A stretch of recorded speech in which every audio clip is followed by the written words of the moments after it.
Check, check. All right, I feel bad about the awkward silence. I just didn't see a music player, so here I am. I figured we could just talk until our guests show up because I'm early. We have 14, 15 minutes to go. So I see Erin in the background, probably shaking her head at me. I'm probably doing something wrong. Anyway. Oh, she gave me the thumbs up. I was like, so I was gonna be a dick and just bring Erin in against her will. I wouldn't do that. She doesn't care. What's up, Erin? Hey everyone, can you hear me? Yeah, I can hear you. I think that means everyone else can hear you. I was wondering why I have an echo, but I have Twitch open. How's everybody doing today? Happy New Year to everyone. Yeah, what's everyone doing for New Year's? Let's see, what's everybody doing? I don't have a Hey social life. everybody. So. Well, it's a pandemic, so Oh, that's not stopping people. I know. I know. Someone My tweeted friends me the wanted other me day. to drive 3 hours to celebrate with them. I was like, I'm sorry, I'm not gonna do that. Rooftop But party. you're in the Oh, yeah, South, she's right? on. I'm in PA. I'm in Pennsylvania. Oh, you're in Actually. Mike Trampy's domain. I am. I'm a new Pennsylvania resident. I was formerly in Jersey, and now I'm here. So I see Why did I somebody think you were in the in South? Philly. Cool. I don't know.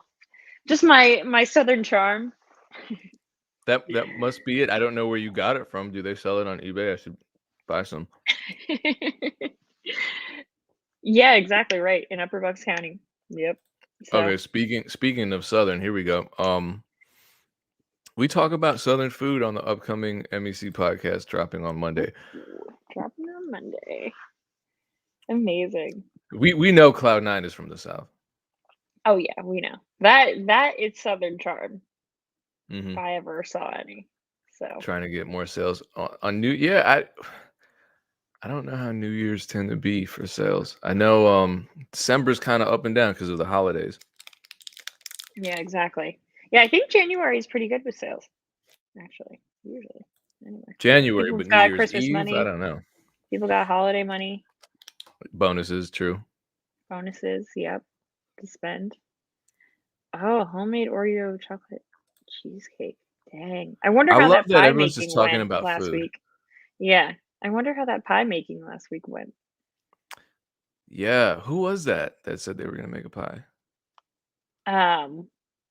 Mini producer. Oh yeah, with his grandma. because the Yeah. grandparents. Yeah. I gotta check in with Minnie. He said he was gonna vlog it. I'm waiting for this vlog. Come on. Is Beat ID stressful? No, I don't think so. I was never I mean, you guys might be stressed about Beat ID, but I don't know. I love Beat ID, and it is one of my it is my favorite product that we've ever put out. I think that, there's a little bit of a misconception about everybody thinking they should put up their whole catalog, but this is like it's a technology that, like we made available to you guys. It's not like we just picked a random price. Like this is how much it costs us to put it out there. So we gotta, I'm just excited that it exists and the public can actually have it and not just like record labels or, industry elite that can actually look up this stuff. We just want to make it so everyone can have this tool if they want it. Sorry, I have a mouthful. This is totally rude of me, but No, so the whatever. labels right now have this technology, right? Or something similar to it at least? Yeah. Or at least the team power to do something like that. So that's really the thing is like we want to make sure that you guys have this tool in general that's not like gate kept or anything like that. So that's why we really felt it was important for us to put it out. So Yeah, I can't wait until part 3 with Cloud9 because he has a lot to say about I can't wait. about Beat ID. I know, I gotta see what you have, Cloud9. Send us anybody, if you found stuff with Beat ID, send it to us. We are thrilled to share it as well and celebrate with you. And put pressure on these unauthorized usage Yeah. folks and get some money or Seriously. something out of it. Seriously. Start monetizing on it, everything. Also, just, like, find new people who wanna work with your stuff, like, podcasters might be using your music, and you don't know that you have a client out there who might need, music in their career and become a frequent customer, So, that's my 2 That's cents of the true. day. The other thing too, yeah, I mean, I don't want it to seem like discovering people using your music is a negative thing, or it's a cause for aggressive measures, reaching out and getting, Yeah. uh, No, of getting course. punitive with it, and trying to just get money out of the situation. My before Beat ID and after Beat ID, my approach is always going to be the same. Reach out to people, because a lot of times they don't even realize that they're doing something wrong. Mhm. Like free for nonprofit or whatever. I think most people are, like, free until somebody comes for me for it, and then you're probably Yeah. willing to pay, Or Like they just think, it's free for nonprofit, and since I'm not making any money, it's nonprofit, but it's not nonprofit because right. it's on the platforms, it's on the DSP, it's on Have you used it monetized. yet, Payne? I know last week Beat you said you ID? hadn't. Mhm. No, I still haven't. I need to get my life together. I'm But so excited for you to try it, like no, hold on. I'm drinking a lot of medicine. This is water. This yeah, is what? just this is a bottle that I like, because I don't know, it's like 32 ounces, and I can just fill it with water and keep refilling it, and then I drink a bunch of water. I'm not drinking medicine. I'm healthy. So YouTuber Mm. with 2 million subscribers, 3 Holy podcasts. shit. Dang. It's crazy. Crazy, Cloud9. Okay, that's a lot. Yeah, I Yeah, can't wait to have this conversation. yeah. It's a lot of emails and DMs to send 15,000 out. copies. Oh my god. How many You're gonna have how many beats did you search, Cloud9? How many have you great done? question. Because, yeah, I think there's, like, this whole, like, stigma that you have to put your whole catalog, and that's why $10 a month is very expensive if you're doing that, of course. That's nuts. Why? Yeah, and don't do But it's that. nuts. And like, don't do it if you're not making any money to justify doing it. I don't You know. know, people are saying that too, but, maybe you're just starting out and you're trying to find out who your customers are. If you're Yeah, do it for a month, see what it do it is, for a and if month, it, see what yeah, comes up. Exactly. And I think I for would just artists do it for my too, top beats.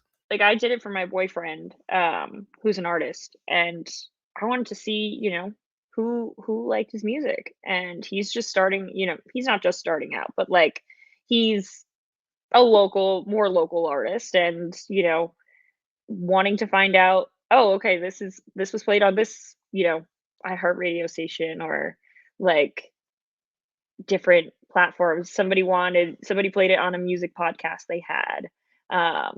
Just finding out who likes his music, finding more fans for you. Okay, 2 beats is nuts. So, There you go. There you yeah, go. 2 it's beats, definitely worth 15,000 plus doing it. results or 1,500 plus results. What kind of music does my boyfriend do? He does rock and roll. He goes by Sweet Pete. You can find him on all the major See, this platforms. is why I Yep. thought you were Southern, because he has kinda like an but his image is kinda like True. Southern Americana. Oh, and I mean, like, my Instagram, I'm okay, yeah. A lot of my friends play country music, which I never thought I was gonna be into in my whole life. I always was like, "Oh, no, no, no." I'm, like, New York City kinda girl, not into country. They've totally changed my mind. So, I hang out with a lot of people that play country music. Well, I'm guessing it's not like Morgan Wallen kinda country, it's probably more bluegrassy It's folk way more country. bluegrassy, Yeah. bluesy, yeah. It's like very 60s, 70s style country. That's why. Yeah. Yeah, you guys should check them out. Yeah, bluegrass is dope.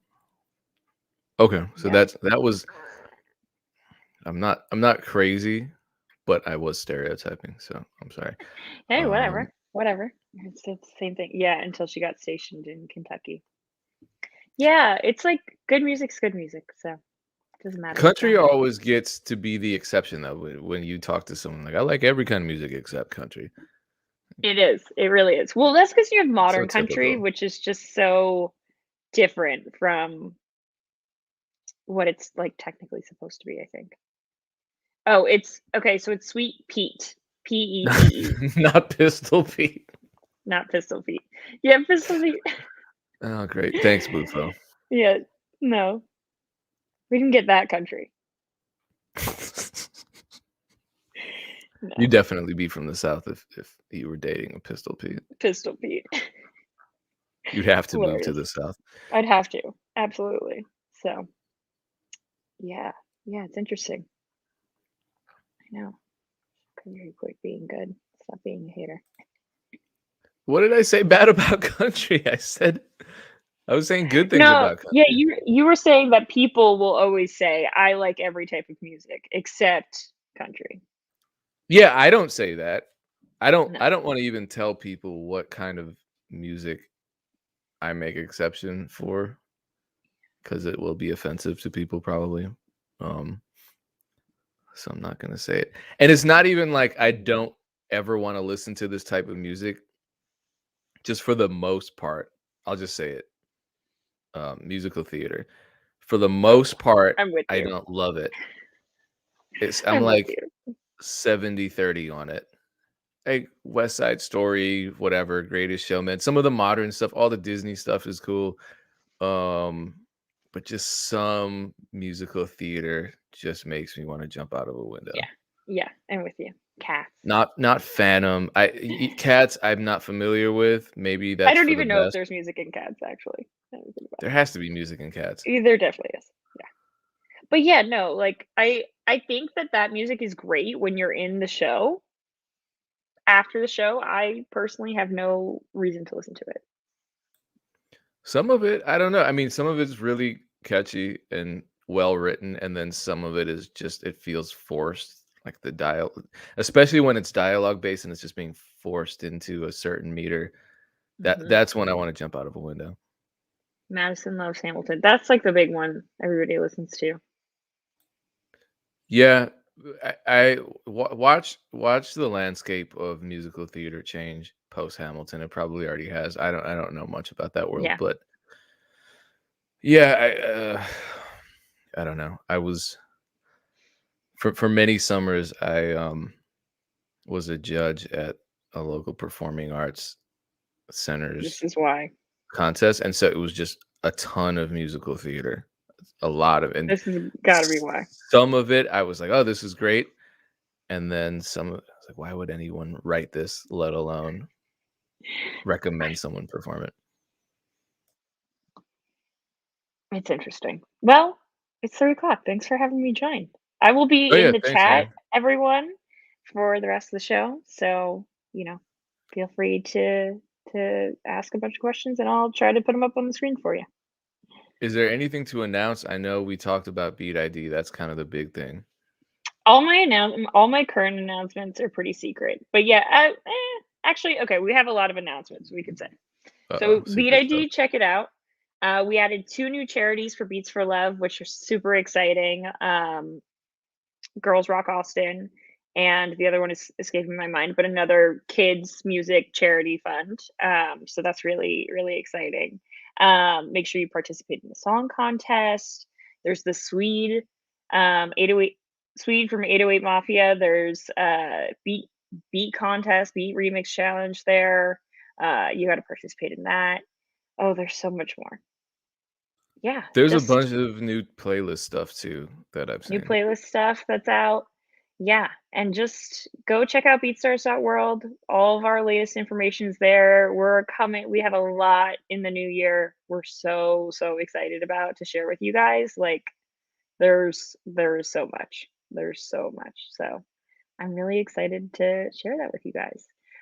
Make sure to revisit the 30-day challenge if you're just starting out. New year, get yourself, if you've already done it, do it again. Make sure your business is in line. And yeah, we're so excited. Do you see a new there? I mean, A new plaque. there is a new plaque back there, but it's covered up, and I'm not showing it to anybody, and you'll know why. I will be posting about it, but it may surprise you what it actually is. So no, and we don't have time. So thank you, and we're 2 minutes late. I'm gonna bring on. I'm sorry to kick Erin off, but she's kicked.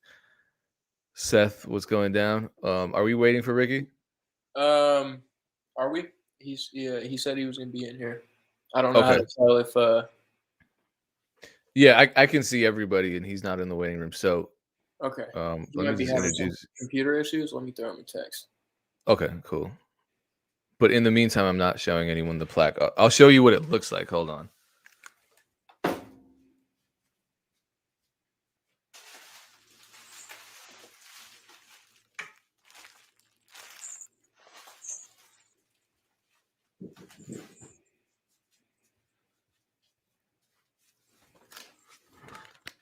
So yeah, it's very much under wraps, literally. How was your holiday, man? My holiday was great. How was yours? It's good. I'm in Pittsburgh, where it all started. Okay.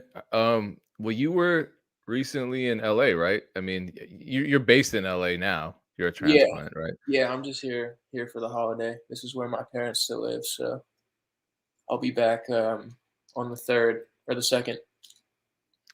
Okay, Sunday. so let me talk about something that you posted recently of you in LA. You were this is on Instagram. You posted a photo of yourself at the Red Bull Music Studios, and you were talking about a writing camp. Yeah. I don't really know what all went down. I know that it led to a placement with Rock Nation. Oh, those were two separate things that I was working on. Okay, well, good. Tell me about those two because I don't know the specifics of anything. I'm trying to connect the dots. What went down at Red Bull Studios, and then I'll follow it up by asking you about the Rock Nation placement. Sure. So there's a music company called Range, and they opened up. They launched like a publishing sector called Sturdy, and one of my good friends, Faye, is like the head of A&R there, and like as a new publishing sector, they're kind of like on the offense, trying to connect producers and songwriters, and they just had like a collaboration with Red Bull Studios and had a writing camp there, and my guy David Emmanuel was a part of that, which was super dope. And then the Rock Nation thing was just there's one of my guys just basically I do like some like consulting on the hip hop side for a publishing company called Broken Paint. I forget the name out here, but they had a girl on Rock Nation named Harlow, and I basically just got they wanted a hip hop person on the song. They gave me like a how many streams the person needed, like monthly streams, their budget, et cetera, and I just ended up getting Mick Jenkins on it, which was tight because that's one of my favorite artists. So So that's you connected the dots with Mick Jenkins and yeah, to get on a Harlow Harlow. record, and Harlow is signed to Rock Nation. That's dope. So that was completely disconnected from the Red Bull thing. Yeah, two separate situations. What up, Ricky? I gotta. So I just played a show with Mick Jenkins like 2 weeks ago. Oh, that's fire. Did you DJ for him? Mm-hmm. Well, I know I didn't DJ for him, but I was the house DJ. Very cool. He's So super I was up talented, there. man. One of my Yeah. No, it was a great show. Shout out to the university out here for booking me. Oh my, and First Wave. Cool. We got Ricky in here. How are you feeling, sir? Oh, but he's muted or something. Something's up. We can't hear Rick, you. Ricky. are you muted, brother?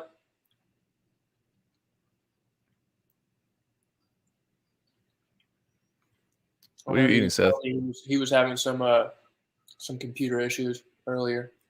Okay, because the phone could work fine. It might just. It's probably you just got to go and see your settings, your cam mic settings. Let me see. Let me text him and see if he can hop on his phone. Yeah, because phone will work regardless. But yeah, sometimes you got to switch your settings. I'm curious to know then. So, like, you connecting the what? Did you have a relationship with Mickey Fax then? Mick Jenkins. So Or my bad, Mick Jenkins. Jesus Christ. all good.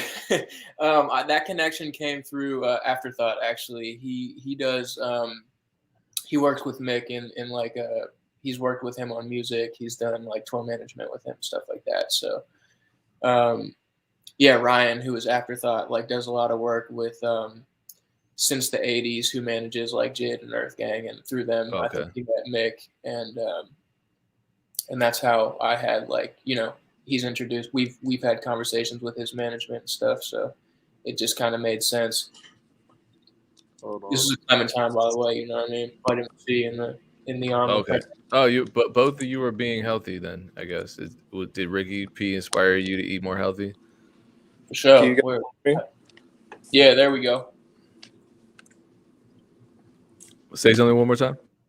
Can you hear me? Can you hear me? Can you hear me? Yep, sounds good. Yep. Yes, sir. Right, actually looks pretty clear too. Surprisingly, I dropped this phone like 20 million times. I just got my wife the new iPhone, and that shit looks like you're in the room with them. Shit. Yo, the 13, I just got it. Man, when you turn on cinematic mode, I was Android all the way. I still like Android. The cameras on the iPhone are just out of this world. Yeah, I don't know how they did it. I don't know why Android hasn't just caught up to them in terms of their camera technology. But yo, Ricky P, congratulations on fatherhood. Thank you. The last interview we had, you know, you were asking me what I was interested, or you know, what was like exciting, what's going on, and my son, it was what's going on. And shout out Muse. He's 3 months now, thriving, whatnot. And it was 3 months already. Yeah, man, 3 months on the 16th. Time flies when you're having fun. He's already starting to get chippy. He responds to hi. Like, it's like the wildest thing. People be thinking I'm tripped out, but then like lately, my mother, her mother, and shit like that been on FaceTime and like just heard us, and he was like, "Hi." You be like, "Yo, telling you, these pandemic babies are a little different. Are a little different, man." How has becoming a father changed your life, and then, you know, change your approach to your music career? One, it changes everything. I've been Ricky P since a teenager, so every day I woke up thinking like, Ricky P, this. Like, let's get to it. Let's do this. Let's do that. Because, you know, the music industry, you have to do a lot when you're first starting out. Where now the day starts out, I am dad. You know what I'm saying? Like, it's like I'm dad. So when I do go and use Ricky P as like, you know, my superhero costume, like, you know what I'm saying, my Iron Man, it's really only just to like, you know, fight crime. I'm just not like hanging out in the Iron Man suit all day. You know what I'm saying? If I could give like any type of metaphor, it's like, you know, I get the separation of Bruce Wayne and Batman, you know, now versus just being Batman 24/7. You know, I get the chance to now be refreshed, and it definitely gives more of an importance to like the things I take on. You know, I used to definitely try to take on a lot of things. Now I respectfully have to decline a lot of stuff just because if it just doesn't make any sense, or like, you know, nonsensical sessions that I feel like doesn't lead anywhere and more just socializing, I kind of refrain from, you know. Okay, so I guess finding a balance is tough, period, whether you have a kid or not. There's no such thing as work-life balance ever. Okay, thanks for saying that. There would be millions of books telling you how to be a balanced person and be successful. Because we all know with being successful in any regard, any field, you have to make sacrifices. And there is no such thing as balance. What you can do is find what's most important. You know, we often, since we believe in this stuff, this is a passion. We feel that everything is important, like, because we just love music. But you'll start to find out, yeah, I don't need to do that session. And it's nothing personal against you. It's just like that time, that energy I could be devoting to my son versus you. It's nothing against you. It's just like he needs that importance because I don't need to be Ricky P to my son. I need to be dad to my son. You know what I'm saying? So when it comes to like my music, it's really, in a sense, helped the schedule out. It helped really filter out all the bullshit, and then also gave me a chance to take a break. I don't take a break. I can't tell you the last time I had an actual vacation, like where I went somewhere to leisurely sit down and do nothing, like nothing. And so this is giving me the chance to take a break. Like, yo, I've slowed down on like the amount of beats I've been making, the amount of songs. I'm still in a lot more sessions. I'm still like engineering, but like I'm not really engineering all the big, huge sessions where there's like 1 million people in there and stuff like that. You know, obviously we go by like COVID guidelines, but still, it's just like it's allowed me to have more of a breath of fresh air, especially to any approach musically I could do. Because when you're working 24/7, you don't know how to separate Bruce Wayne and Batman. So were you apprehensive at first? 'Cause I'm thinking in terms of myself. Like I'm scared to death to just take a break, period. And then sometimes I do, yes, and everything's fine, and you're like, shitless. okay, Scared but you shitless. found that it was actually a positive thing. Like the world didn't stop spinning for you. Like leading up to becoming a father, I was like mentally prepared until the water broke. And movies, they lie to you. All right, they lie to you. Whenever the water breaks, it's not like rush to the hospital, like the baby's coming in like 10 seconds. You're like you're missing out. And then that moment, like I started getting mad, anxious, mad, like, yo, what do I do? Like, it's a blessing. My son was born literally 3 minutes up the road from the studio. So I would just catch spotting myself. Like if I could get a break, I would just go back to the studio. But then I found myself once my son got here and looking at him like, bro, I didn't even need to do all that. Like, it's okay. The world is not going to stop. Think about you. When you make a beat, you just don't make one beat. You realistically make like 5 or 6 that like it goes down to like 3 solid beats that you made. So when you think about the grand scheme of things, there's that one day where you probably made 10 beats or whatever the fuck, and you were overproductive. Where you don't have to be as productive today. But we're so programmed to think, I got to make 10 beats a day. I got to make 100 beats a day. Like, if I'm not making this, like, I'm not going to get there. And I know a lot of kids that can make a crap ton of beats. I always house a lot of these young cats to come into the studio, and I see how many beats they can make. But, like, are you gassed out? Like, are you gassed out? Nobody talks about the health factor. I've crashed and burned. Ask Seth about that. Last year during the pandemic, I was like, yeah, all you PUA money, all you PPP loan guys, I'll record all you guys for sure. Oh, you want to be rappers this year? Tight. That's awesome. You finally can pay. I don't care. I don't care that you're terrible. Fuck it. Come through. But then it's like, man, you get gassed out. Like, it's tight going after the bag, but nobody tells you to treat your body right like it's the temple. We sell frequencies. We don't make beats. We don't just make songs. We sell frequencies. So if you're not frequent, like if your frequency's off, then it's like, man, and we often as creators make our frequency go low because we want to keep having this high output, which that doesn't even matter. What matters is the values of what you believe in and like feeling genuine love, because when you become a musician, you chose a lonely career. And this joy that I've gotten becoming a parent. Now, granted, all you guys, I did this at 33. I didn't do this young, you know what I'm saying? So I feel like I have definitely lived my life, got the chance to get all that BS of like the hardships of the music industry, the ebbs and flows out.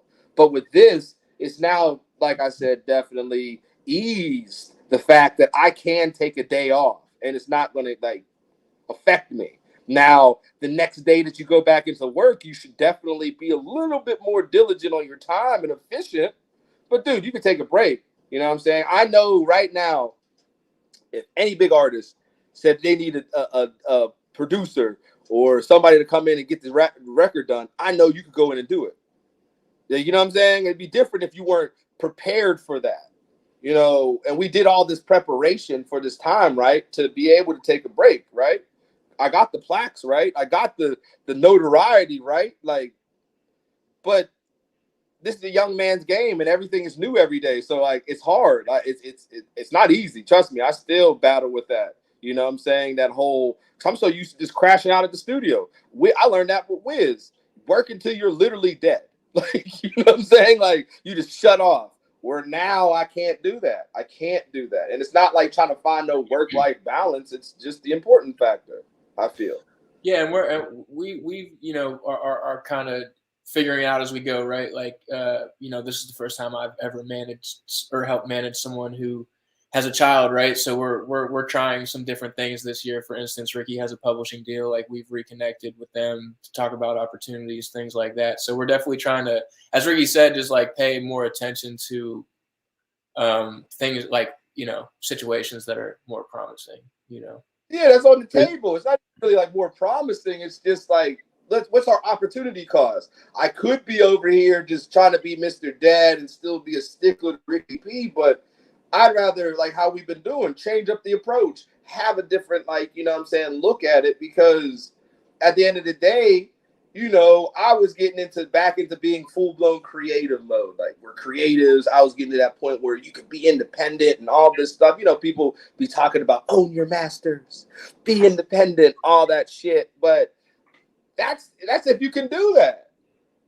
Where I feel like still, like, everybody should want to learn how to, you know what I'm saying, do this business, because it's a music business. It's just not selling art, you know? So our approach is definitely, like how Seth said, it's definitely a little different, but I feel this year I have no need to not do something. You know what I'm saying? Like, I have a child. So my thing is breaking generational, you know, patterns. And my thing is like the do as I say, not as I do thing. I feel like I came up in that, especially like a lot of the people you hear in the music, the people that they grew up with, you could tell it was like a do as I say, not as I do. All the people that they look up to are telling them not to do shit that they're doing. You know what I'm saying? Where I'm doing something right now where I'm going to be able to prove to my son that you can always have a plan no matter what you're trying to do. You just have a plan and see it through and work hard. You're going to get there. So it's going to be a do as I say, as like, you know what I'm saying, as I do feel. So I feel like I get like a little bit of the superpower,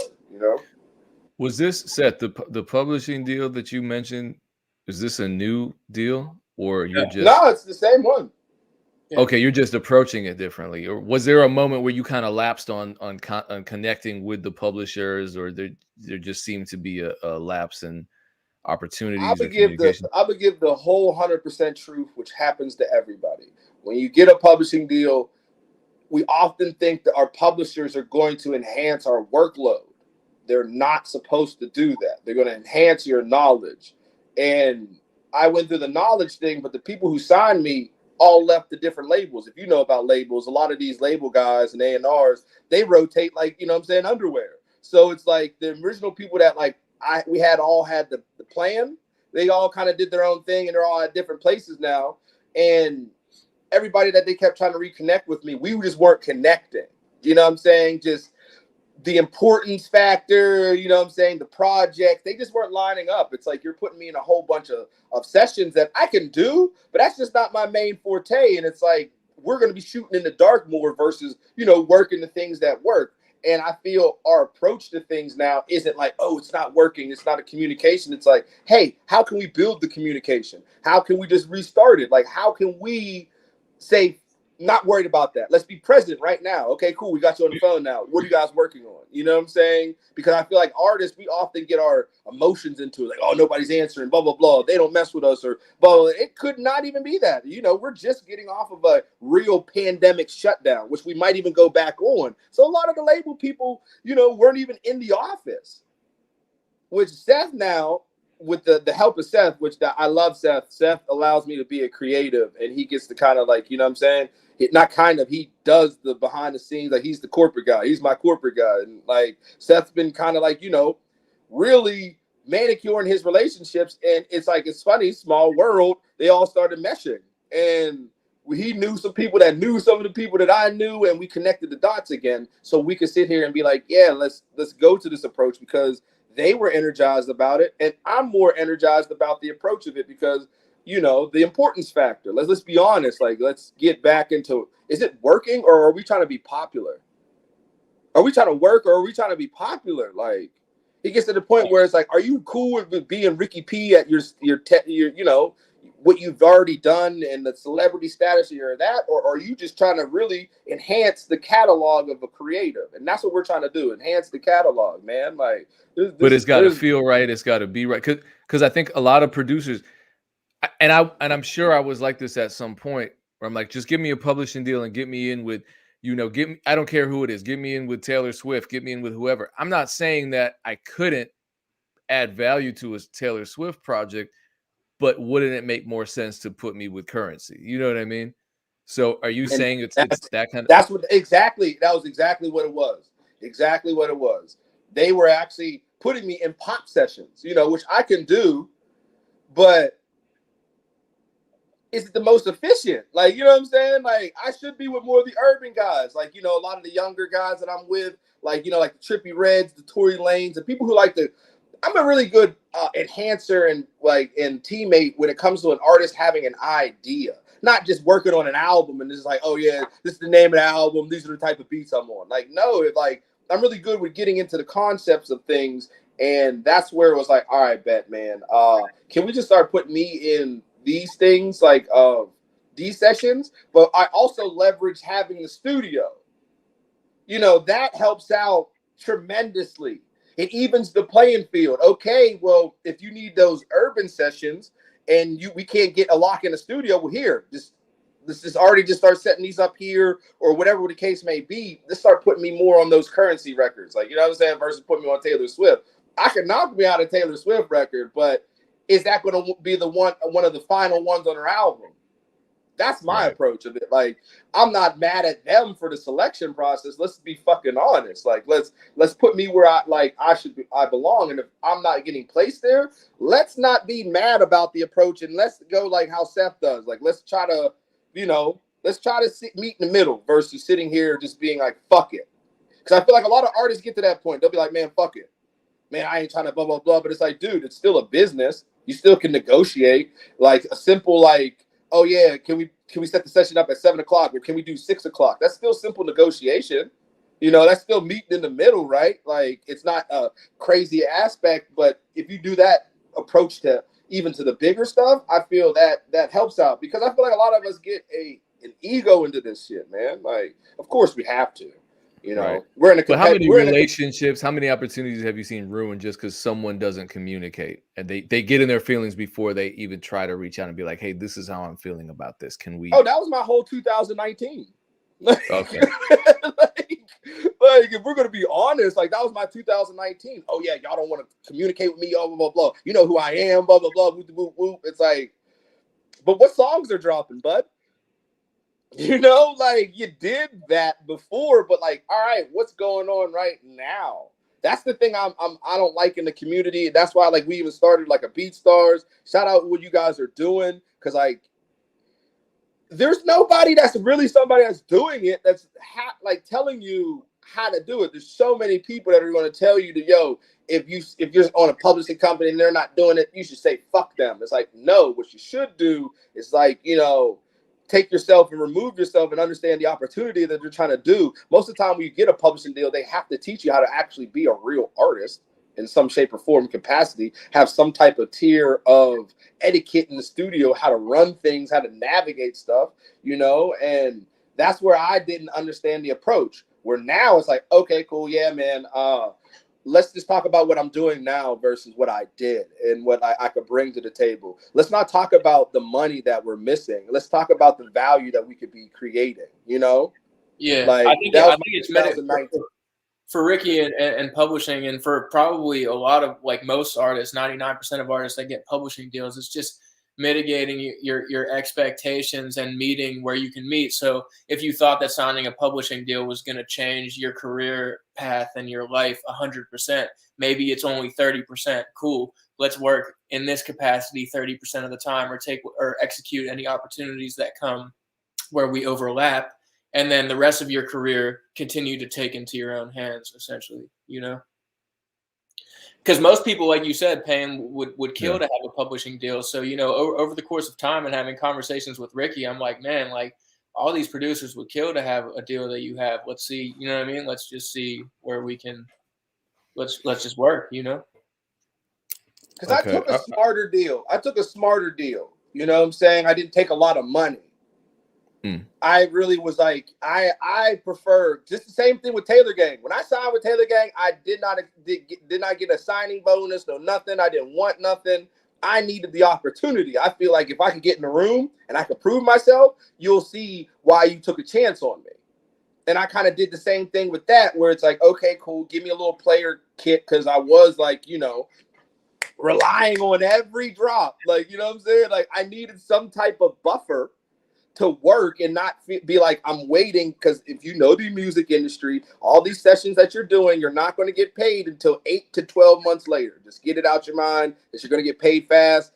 Seth, he knows all well about billing. Shout out Seth and his upgrade. I don't know if he told you, you know what I'm saying, Universal Music Group, Seth, okay? And doing billing over there, and you're, yes, Universal Music Group, Seth, yes, go. Let's go. But you'll see that like that they don't pay you out. And so it's like that I got the buffer and they set me up the situation. I was still just like how Seth said, my expectations and what was really going to go on were like, it just weren't meshing. And I had to understand and take a step back and relearn. Doesn't matter who the fuck you are, bro. There's always something you can learn. And that's where I had like my 2019, I had to have that rude awakening. And, you know, that's when we started the studio. And so now it's like, all right, bet, man, I understand you have to create value. Even if you do get a publishing deal, it doesn't mean you're adding value to them. They already got a machine going. You know what I'm saying? They need you to add value. They don't care about money. It's a multi-trillion-dollar corporation. You know what I'm saying? They're making money right now as they're not paying you. You know? So it's been a beautiful ride. And I have to say, if you are a young creative, please, if you cannot do it, please find yourself somebody who can help you navigate. My life has gotten tremendously easier when I focus more on what I can do and not trying to do all this stuff. And Seth is a huge role. It's hard to find people like Seth that was a creative and still creates, but still can do the corporate stuff, because you will lose out on a lot of your opportunities, 75% of your opportunities, if you don't know how to mesh and, you know what I'm saying, meet the corporate demand, because it's an independent game now, but that's for the people who really built their foundation.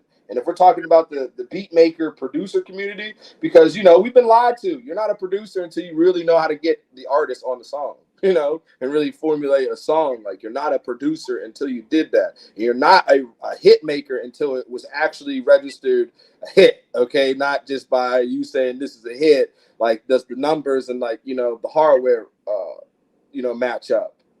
So if you are a young producer, find you a Seth. Please find you a Seth. Find you a Seth. Let's talk about Seth then. Seth, what happened with well, congratulations. It sounds great. I just don't know the specifics. What is your role at Universal Music Group? Thank you. Yeah, I'm just I'm got brought on as a coordinator in the consumer marketing department. Okay, got it. What does that entail?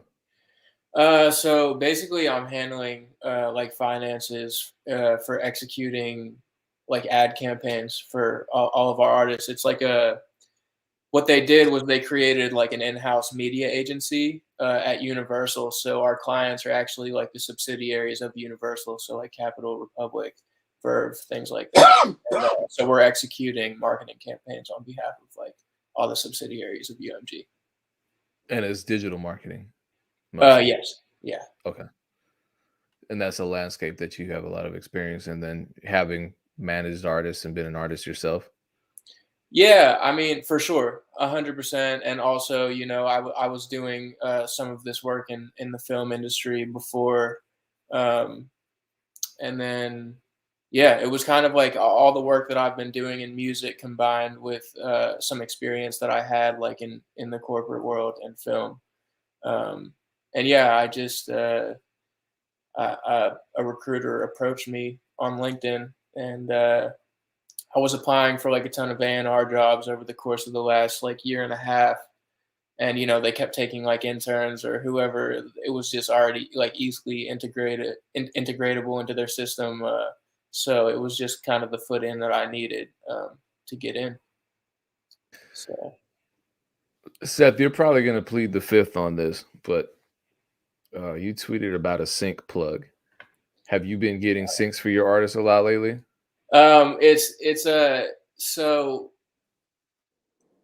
is the first one that's come around in this opportunity is the first one that's come around in around like 6 months or something like that, and it's with like the same person that I was dealing with in the past. It's just, you know, like the budgets weren't always crazy in the past, and he was like, well, just rock out with me, and you know, we'll you know, let's grow together. And this is a good friend of mine that has like a media company, and so yeah, he brought us on to this project. He basically just had me source the music for this project, and they ended up making all of the creative decisions, but I got, like, you know, my guys involved, and yeah, it's pretty substantial situation. We didn't have to give up any ownership, and Love. yeah, it was a good situation. What? Yeah.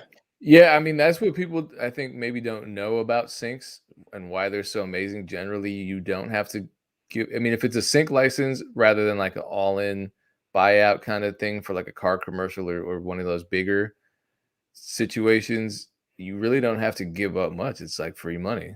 Yeah, exactly. Yeah. Exactly. And you get picked up every time. Every time they pick up that license, they'll pay you.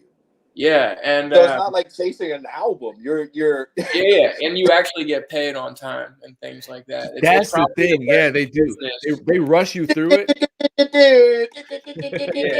Flex Yeah. balls. And I don't want to jinx any of this, by the way, because like they sent me like the paperwork through and stuff, and it's supposed to, the campaign is supposed to go live in January 2nd, but like it's still in the middle of, you know, I don't feel super comfortable talking about everything yet, but it would be very good if everything goes smoothly. Yeah. Well, let's make it general then. What advice can you give, especially the producers out there who want to get their beats or their songs licensed for TV, film, and commercials?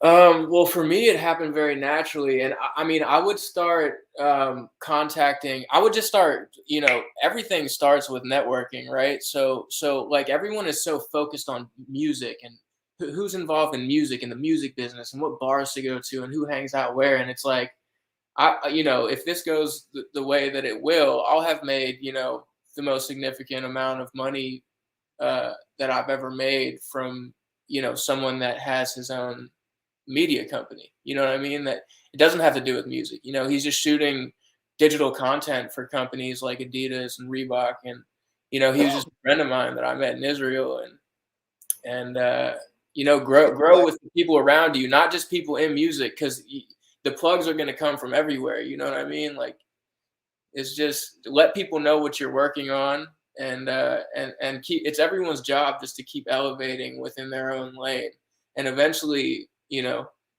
everyone's going to be able to help one another out. So that was my experience. It's just networking. It really is, like human to human contact and relationships. Because he could have asked literally anybody, you know what I mean? But he asked me. And you said a key thing though, not where you're hanging out. You build that's actual networking. Like you're communicating with people, you're building a value to the table, not just going and hanging out and having some drinks with these people and being at the social spot and looking cool. You were actually talking with these people, like you said, 1.5 years of submissions and just constant, like, hey, I'm still around, I'm still doing it, I'm still, you know what I'm saying, if you need somebody, I'm very, like, you know what I'm saying, I could add value. And what happened? They came to you. Yeah, thanks. And we executed too. That's the thing, you know, like on the smaller projects, like we provided value before there was a ton of value received. Do you know what I mean? So it's just kind of, you have to, like in any industry, you have to pay your dues. And we did that in that situation. And now it's led to, you know, like by executing on this project, fingers crossed, you know, these are now corporate and commercial clients like Wendy's and Dick's Sporting Goods and things like that, you know, like people like us might never even see, like, but you know, there's major money being made, and there's big huge markets of people that they're using that, like, your production on, and that's hearing it, and you're getting paid for it. Like, you know, nowadays you can get a song when an album dropped, and the song's out, and you're still not paid for it. Like that. Yeah. Yeah. Facts. But that sync placement, what you're talking about, that shit, man. True. Yeah, how do we get the labels to catch up to the media companies and actually start paying within a reasonable amount of time? Or like I would say probably half the time I get a major placement, I have to harass the label just to send my advance, and then the project's been out. And that feels like that's a common experience for beat makers and producers. Because most beat makers and producers, we didn't go to school, and we don't have funds to have a legal team to spread you out. Like, you know what I'm saying? And hit you with a whole bunch of jargon that you don't know. What we know how to do is create a frequency that everybody likes. And I feel like the labels have figured out that they're a bank that they could get you with a higher interest rate. You know what I'm saying? Because they're liable to give it to you. Like, shout out people like Russ, who just told people like the old trick in the book. Like, you know, what I be telling motherfuckers, like, if you think you deserve a deal, go to a bank and ask them to give you that money that you think a label should be giving you. If they say no, then you're not going to get it from this label, because if they give it to you, they're going to hit you with that interest rate. They're going to want all the money back, because they know essentially you need them to become corporate unless you go do all the legwork, you know? And then if you're doing all the legwork, you might not even want to sign with them. Yeah, exactly. I think unfortunately right now, there's not that fight is going to be a long fight, and I think the best advice, since this is what this show is for, right, is just like being constructive for the producer community. I think the best advice is to not, like, it's not a viable business model to want to just chase placements, right? So Ricky has a studio, for instance, you know what I mean? Like you're selling beats on BeatStars. Like, find your identity within the music business, execute on that, and have whatever placements you get be as a result of that, right? You know, so Ricky has access to tons of artists that he has genuine relationships now with, either because of everything that he's done as a producer over the years, or the fact that he has a fucking tier 1 studio in Los Angeles now, you know what I mean? So, you know, I feel like a lot of the guys that are most successful right now are using YouTube as a funnel to BeatStars, and then they're getting placements through that. Because first of all, like, big artists are searching for themselves on YouTube for type beats. So if you have good, like, SEO or whatever it's called, it's like they're going to see you. Secondly, if you're a composer or an instrumentalist, like, make samples, use that to an advantage, because everyone wants melodies. And if your strength, just find your identity within the business and create a business and get the placements as a product of that. Because then you're bringing in, right, when you sell a beat on BeatStars, you're not waiting for that money. So you're creating like a positive stream of income while having a chance to be engaged with the music industry in kind of this like romanticized way that everyone wants to be, which is getting major placements all the time, right? Yeah, like you said, death to the business model of chasing placements. Please, I hate when people hit me up about that shit. That is just a weird term that is outdated. You need to find your niche, and to ultimately, you are trying to make money off of your art. So, like how Seth said, find a way to be able to sell your art. I'm not the most I'm not the most sociable guy. I know I seem like it, like, hey, or whatever. But when it comes to reality and comfortability of working, I really don't. I'm not the best with just like working in front of everybody and just working with just anybody. If we don't have anything that we correlate with, we're just not going to hit. It's going to be a hit or miss. So having a studio allows me to at least be around the vibe. I might not be the main producer, but if I'm around the people that are creating, you're going to be one step behind what's going on currently. That's going to be 6 to 8 months down the road. You know what I'm saying? So it's like, find a way to be more of a team player versus just being the player. You know what I'm saying? Like, dog, you're not going to be the Steph Curry. You're not just going to come up out of nowhere and everybody's just going to just want to hop on your beats. You might be able to get like those one or two, but like how Seth said, you might be a sample guy. You might be a, you know what I'm saying? You might be a BeatStars YouTube kid. You might be an in the session type guy. Find a way to just do that, because still at the end of the day, the labels don't care, you know, because they have the leverage. They have the leverage. Ultimately, they have the leverage. So we have so much outlet now that you can sit here and find the mesh, because that's why I started the BeatStars. Do you know how many beats I have sitting there just idling on a hard drive? I know a whole bunch of producers that do.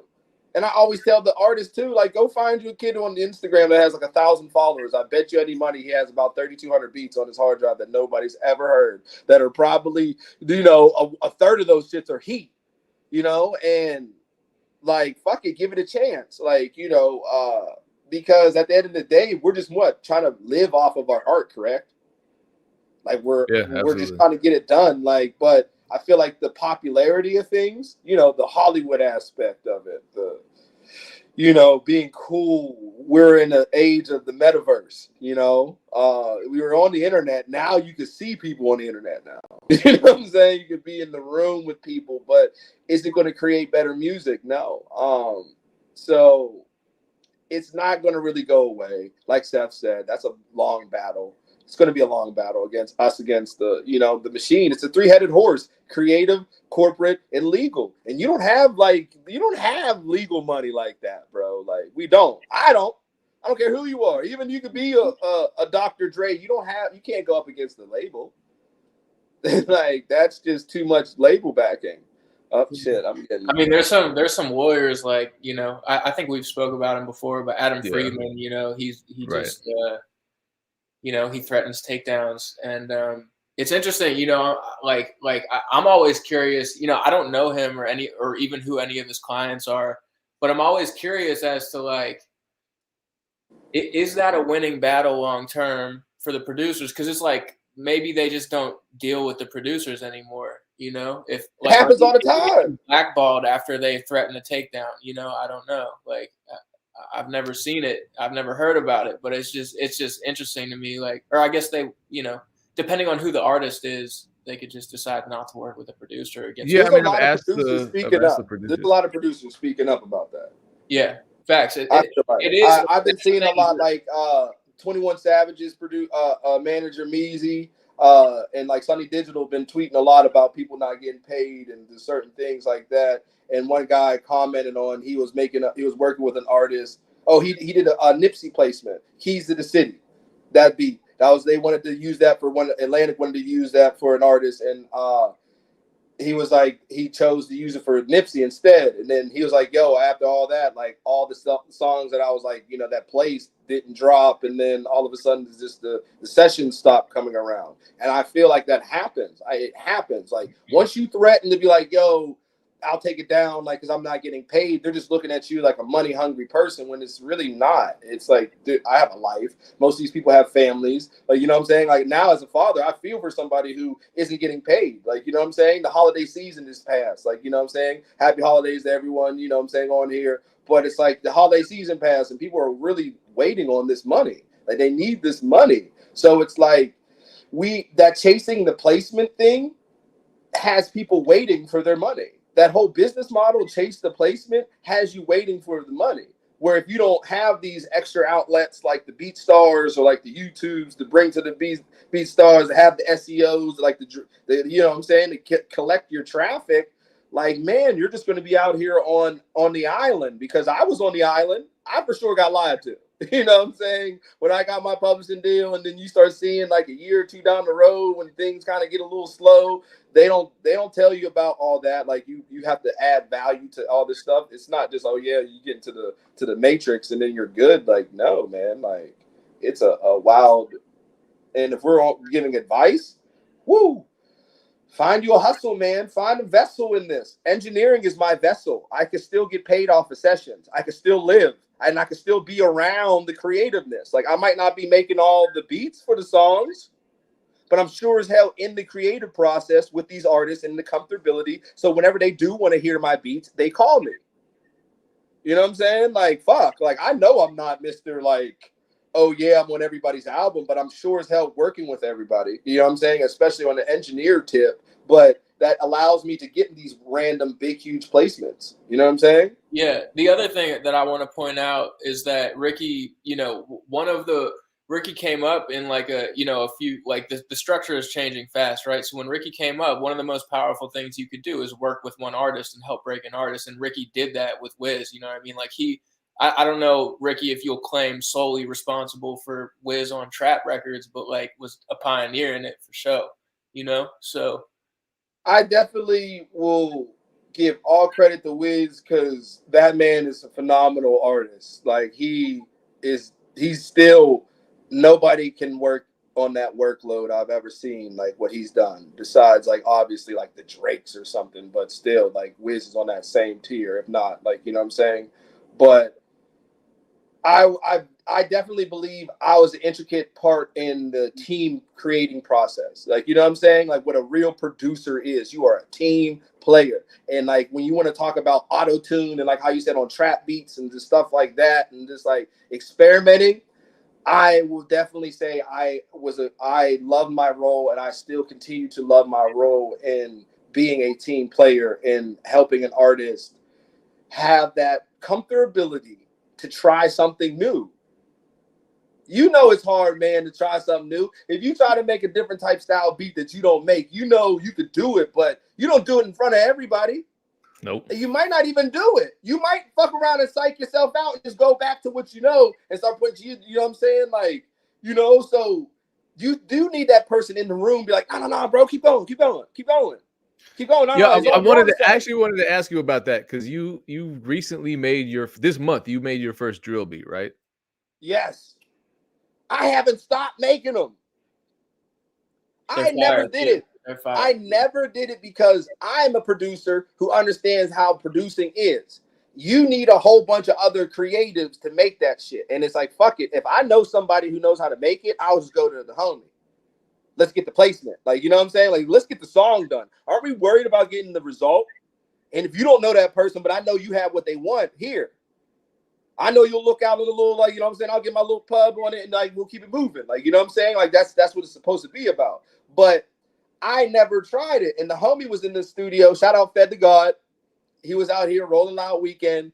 And they were like, he's talking about drill beats. And I'm very into the study of music. And I started showing them like the new thing with drill beats. They've been like sampling like hits. Like, you know what I'm saying? Like the one they did like the Thriller vid. Like they just did Be Love did like a Wayne Wonder joint. Like they put like some like drill drums on like a Wayne Wonder like flip. You're like, oh, what the hell? But it sounds hard. So I put him on that. He loaded up a YouTube beat. And that producer is a notable guy that be on all this shit. So I was like, man, fuck it. I'm gonna try it. And it was successful. So then I just started like working on like, and then me and Fed did a record, and then I just started putting my take on it because ultimately I'm not a drill producer, but I like to try shit. You know, Seth knows this. I'll make any type of music. Like I listen to everything and I tried it, and like I just been putting my own take on it, and it's like it's refreshing. Like it's actually created like a spark. I started making like beats for real, and then like I made my first drill beat, and then I literally haven't stopped making them. And it's refreshing. Like it's refreshing to try shit. I feel like everybody's too safe. Like it's just too safe, and everybody like they'll listen to somebody's like album, and then they'll just make that producer's shit. Like they're not even hitting the producer up, trying to collab with them. Like no, they won't even make their own take to it. They'll just make that exact thing. Like once people heard Trippy on hyperpop beats, everybody was making like that type of beat versus like their own like try to it, you know? Because like I for real with my drill beats, I use a house method to like kind of like a 4 to the floor, but I'm using like more like a 3 to the floor instead of like that fourth one. I'll leave it open. Then I might do that little like, you know what I'm saying, bass slide type situation. But that's the thing I like about drill beats, because for real it's just like 20 BPMs faster than house beats. Like, you know what I'm saying? Like UK house, like, you know, I don't know if you know about like, you know what I'm saying? Like they're kind of like house shit's a little different. You know what I'm saying? Kind of like party house. And that's what I've kind of been like adding to it. But man, shout out to the drill beats. I'm actually having fun with those. So I want to talk about this is sad. Dragio the Ruler, rest in peace. I didn't realize you were working so closely with him, and you mixed the majority of his project. Yeah, his last project, Long Live the Ruler. When he came home from prison, the first day he came straight to our studio. Shout out Desto Dub. He plugged that in there, and we built a rapport because he was a workaholic. Like he came home and was just like in the studio every day, literally 10 to 12 hours, no puffery on it. And he never asked for a discount. You ever see somebody in the studio so long, you're like, damn, bro, I gotta look out for you. Like you're here every day. Like, and you're actually like pumping out projects. Like you're dropping, like each of your project has anywhere from like 18 to 25 songs on it. Like, holy shit. Yeah, because the last one had what, 21, I think? It had 28. 28. No, 29. I did 20. I mixed 20. I mixed 21 Oh, of you them. mixed 21 to 29. Yeah, that's what it was. Yeah, I mixed 21 to 29, and then the last ones he couldn't get like sessions for like the features, so I had to kind of like just kind of run some like mastering kind of like shits through them just so I could kind of like volume wise go across the board like similar. But 21 of them, I was actually like what I'm saying, messing around with them. I would say about 16 of them he did here with me, so they're like it really wasn't like anything like that much. Shout out Priya and shout out Garrett Hunter. They were like, whenever he first came home, they were really like working with him, and those are some of like the young homies that I like their engineering. I see they have bright futures, and they were working heavily with him. But then he laughed because he didn't realize my diamond plaque. He kept walking past because like at the studio, I'm not Mr. I'm not Mr. Showboat. Like, we're all here to be creatives. Matter of fact, I'm probably going to walk past you in a hoodie. You probably won't even think I'm like, anybody. Everybody just thinks I'm like security or something like that. Like, who's this old Are head? you the studio manager? Yeah, like I'm just the studio manager. They don't think like, And we started getting like building a bond. And he was like, damn, no wonder you really don't care. Like, you don't be all up in people's faces and shit like that. I'm like, yeah, because if we're going to talk the math, if you want to get on the sticks, oh, yeah, we're going to, like, I don't need to talk shit. Like, it's going to go. But I'm not in that. I'm not into, like, that. And we just built a crazy relationship off of that. And also, me becoming a dad, bro, he would always be around his son. He'd even have his son in the studio and shit with him. And, like, when you see a guy that's like really diligent and still like a father figure and all that stuff, and you hear all this negativity about somebody because unfortunately you're part of the system, the stuff that everybody like to listen to, you're part of that. So it's like whenever and you get to depict real life and then real life happens to you, like, it's like a sad thing. But me and him, we became like really good, close, like working people because he did everything himself. When you talk about true independent artists, that was a true independent artist. He still uploaded his own music. Oh wow. No, like he still uploaded his own music. Like his homie, one of his main producer, Jug Season, he like helped him. Like, we'll sit there and like get all the files, but he uploads everything. Like he was hands on with everything that he did. I respected everything that man did in his business model. He did everything. What we want to talk about? Oh, I own my own masters, and it made sense. That was it. Like that's like the tier. What you want to look at like an independent artist? Look at his business model. He is the top tier when it comes to handling your own business, knowing everything. Knowing everywhere, like, because he handled all his business. Like, there's a lot of labels was hitting him up. A lot of people wanted, like, he just had, like, I think this last project, I think Empire, or one of his projects, Empire helped out with, like, on a distro, but it was, like, solely just, like, only on just, like, dropping shit. But he literally didn't have no label push. Like, that man, I had all respect for that man when it comes to just how you do things. And then when it came to rapping, he knew how to rap and in the booth. Go in there, 10 minutes, 15 minutes, knock out a whole song. He wrote 12, 16s. Like, he had a weird formula where his hooks were like, he did an 8-bar hook and then like a pre-hook. So it was kind of like a 12-bar like hook. and then he did like 12s and shit like that. Like that man was in there rapping. Like I said, long live the ruler, man. Sad situation. It hit home, and it goes back to the formula: building with an artist. Are people willing to build with an artist? Are you willing to build with an artist? Like, I didn't like treat that project mixing wise like how I treat everybody else's and stuff like that. Like, me and him got into a business model where he never asked for discounts. I started giving him like, all right, bet if we're doing all this stuff, you don't need to be paying me all like that. Like, if you're coming recording with me, I don't need to charge you like all crazy to mix your song. Like, what? I already did all the hard part that like I have to correct in mixing somebody's song.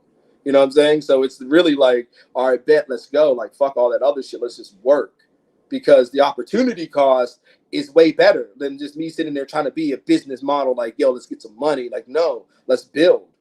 Like, because then you'll really see an artist blossom. You know what I'm saying? Like, that's all that what me and his relationship was the same format what I did with Wiz. Like, you know what I'm saying? Being a team player to somebody's situation. He had all his own producers and shit like that. I didn't come in there and be like, I'm Ricky P, I need to do all your shit. No, it was like, yo, can you help me out with this stuff? Like, you know what I'm saying? You're already helping me out. Like, can you help me out some more?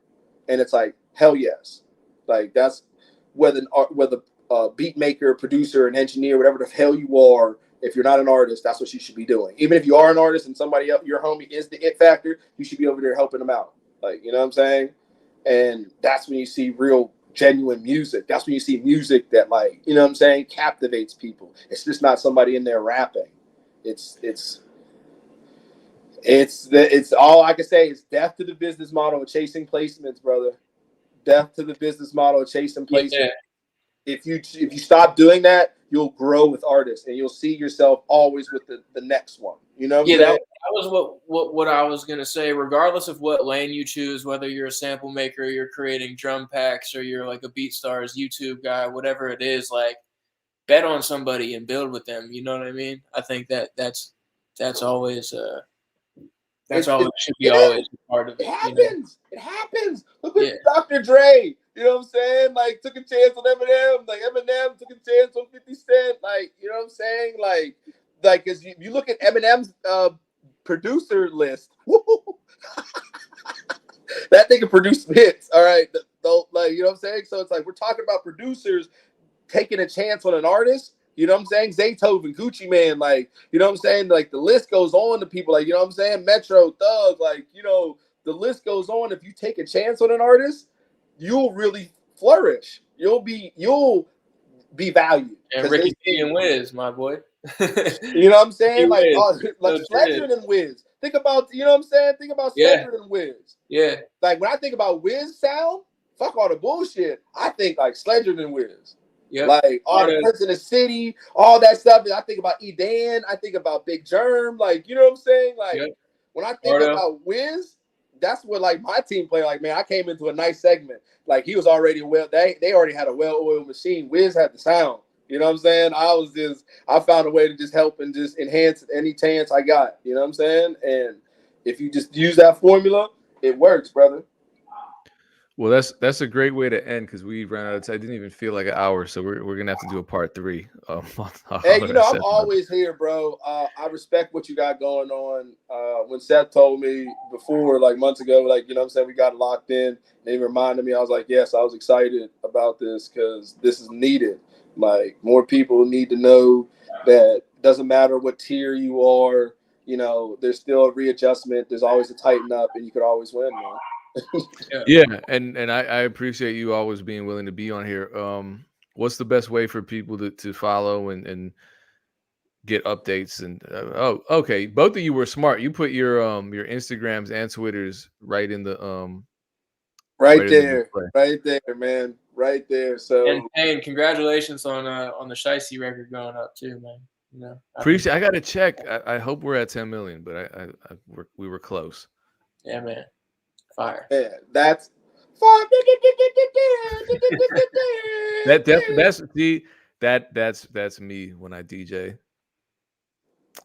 Man, but I that's know that. the I do that whenever like some good shit like happens and shit like that, because that's like we all need that shit, man. Like, you know, as a DJ, when they hear that shit, that gets everybody turned up, man. Like, but congratulations on that shit, and I appreciate everybody. I appreciate you having me on here, man, and just giving advice all to the young guys. And I appreciate everyone in the chat tuning in. This will be archived if you came late and missed the beginning. Check the archive version on all of BeatStars social media. It'll be on my YouTube in a couple weeks too. Once again, Seth, Ricky P, appreciate both of you. We're gonna work on making part 3 happen. Happy New Year's, everyone. Be safe, be prosperous, be happy, stay healthy. Yeah. Hell yeah, man. Thank you.